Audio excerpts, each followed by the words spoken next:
Bienvenue à tous à cet entretien de la rédaction de Médien TV. Nous nous trouvons ici au Policy Center for the New South qui a accueilli du 12 au 14 décembre les Atlantic Dialogues dans leur 13e édition, cette conférence de haut niveau qui traite des sujets divers et variés mais qui se concentre sur les défis et les opportunités dans différents secteurs, soient-ils d'ordre géopolitique, économique, climatique ou encore culturel.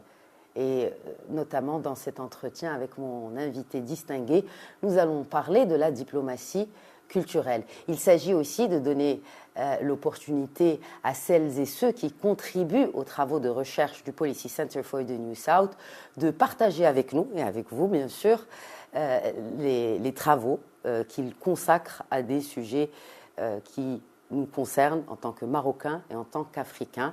Avec moi, donc, la Senior Fellow au Policy Center for the New South, Madame Nza Alaoui Mhamdi.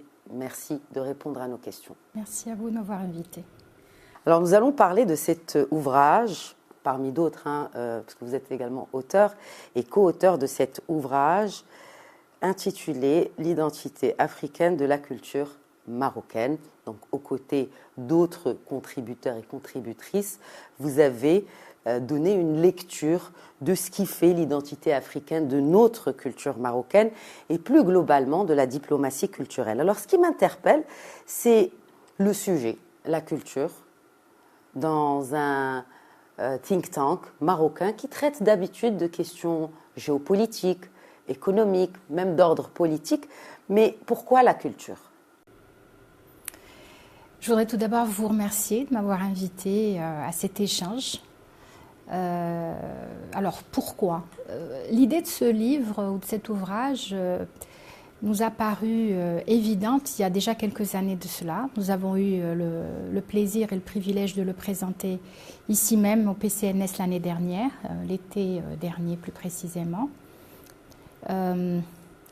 Pourquoi la culture ? La culture, tout simplement parce qu'elle est au cœur de tout ce que nous faisons au quotidien. La culture, c'est nous-mêmes, c'est notre identité. C'est notre histoire, c'est nos coutumes, c'est ce que nous sommes et c'est notre mode de vie. La culture, c'est aussi l'identité de ce que nous sommes en tant que société, en tant que nation, en tant qu'État. Et il nous est paru utile et tout à fait indiqué avec professeur Jaedi de présenter cet ouvrage au sein du PCNS en réunissant des femmes et des hommes qui connaissent l'art, les lettres, la culture marocaine sous son aspect véritable. Alors, beaucoup ont critiqué ce titre. Pourquoi l'identité africaine exactement ? Parce que notre culture marocaine est d'essence diverses, multiples, riches, telles que nous sommes, nous, Marocains. Alors, la réponse est toute simple. Notre culture est certes riche et diversifiée, elle reflète ce que nous sommes, mais elle est aussi profondément enracinée dans notre continent. Nous avons eu, nous tous, l'occasion de lire, de voir, d'apprécier notre art, nos différentes formes d'expression de l'art, en parlant d'influences africaines. Mais nous n'avons pas eu l'occasion, en tout cas à mon humble niveau, de réunir toutes ces formes d'expression dans un ouvrage où nous donnons libre cours à ces personnes pour nous raconter dans notre géographie, dans nos langues, dans notre histoire, tout simplement dans notre identité enracinée profondément dans notre continent. Et on a eu vraiment la chance de réunir des femmes et des hommes de talent qui parlent de leur passion et qui parlent surtout, qui mettent en exergue cette diversité, mais surtout cette identité profondément enracinée dans notre continent. je dois dire aussi que cette façon d'expliciter ce que beaucoup auront peut-être perçu de façon implicite dans les différentes formes d'expression de notre culture, cette explicitation de la dimension profondément africaine de notre culture a permis aussi à nos lecteurs, au-delà de nos frontières. Parce qu'il s'agit en fait, c'est un livre, justement, vous me facilitez la transition, Madame Alaoui Mehmedi, c'est un livre qui est destiné à qui, ce genre d'ouvrage? Alors, ce livre est destiné à toute personne soucieuse d'explorer, de vérifier et de connaître nos racines, comme je vous l'ai dit, nos racines africaines, et particulièrement dans le monde de la culture et de l'art en général. Et par des Marocains, par des Africains. Exactement, c'est ce que je voulais vous dire. Ces personnes qui nous ont fait le privilège de participer, de contribuer à cet ouvrage collectif, sont toutes des personnes de notre pays et qui parlent non seulement avec passion de ce qu'elles font, mais avec une connaissance pointue et profonde de notre culture, comme je le dis, profondément africaine. Alors, on entend beaucoup, vous parlez de culture et d'africaine, c'est un concept qui aujourd'hui est au devant de la scène. C'est la diplomatie culturelle. Vous connaissez très bien la diplomatie, l'exercice diplomatique, Madame Alaoui Mehmedi. Qu'est-ce que la diplomatie culturelle? Quelle est la différence? Quelle complémentarité aussi a-t-elle avec la diplomatie dite classique? Alors, je voudrais tout d'abord dire que la diplomatie est une. Elle peut être déclinée dans différents domaines parlementaires, culturels, classiques. Mais elle est une. Pourquoi elle est une? Parce qu'elle défend les intérêts d'un pays. C'est pour ça qu'elle est une. Et au cœur de ces intérêts, il y a l'identité, notre identité. Alors c'est vrai que ces derniers temps, on parle beaucoup de diplomatie culturelle. Chacun donne le sens qu'il entend à cette diplomatie culturelle. Pour ma part, je pense qu'il y a une seule diplomatie. Et que cette diplomatie, quand elle défend les intérêts d'un pays et qu'elle défend essentiellement son identité, on peut lui donner le label de culturel. Nous vivons à une époque, dans un contexte où notre identité nous est enviée. Souvent par des méthodes peu avouables. Et vous êtes bien diplomate en disant peu avouable.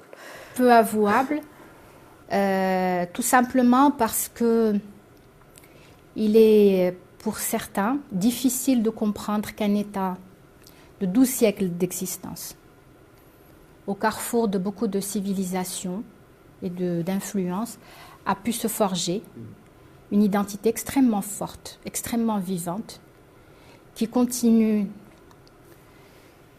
non seulement d'être vécue, mais vécue avec fierté dans notre quotidien, dans notre façon de représenter ce que nous sommes à l'international. Donc il nous revient, peut-être c'est un peu, comment dirais-je, inattendu, mais il nous revient dans le contexte de plus en plus, contexte actuel et de plus en plus, justement de défendre cette identité, de continuer à la vivre avec fierté pour qu'elle exprime une réalité qui est rare de nos temps à l'international et qui est que nous pouvons être extrêmement authentiques, avoir une culture et une identité multiples, variées, riches, mais nous pouvons en même temps être ouverts à l'international, partager cette façon de vivre, cette civilisation que nous avons la fierté d'avoir à l'international, tout en restant authentique et profondément attaché et enraciné dans notre continent, dans le monde arabe, dans notre berbérité, dans notre amazérité, dans le monde méditerranéen, dans tout ce qui fait le Maroc et qui est déjà précité dans notre constitution. La perception des jeunes de la diplomatie culturelle, notamment avec les réseaux sociaux, est-ce qu'ils la connaissent vraiment, ces jeunes?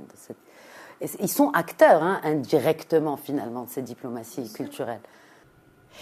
Alors, je suis contente que vous me posiez cette question concernant les jeunes, parce que, surtout notre jeunesse marocaine.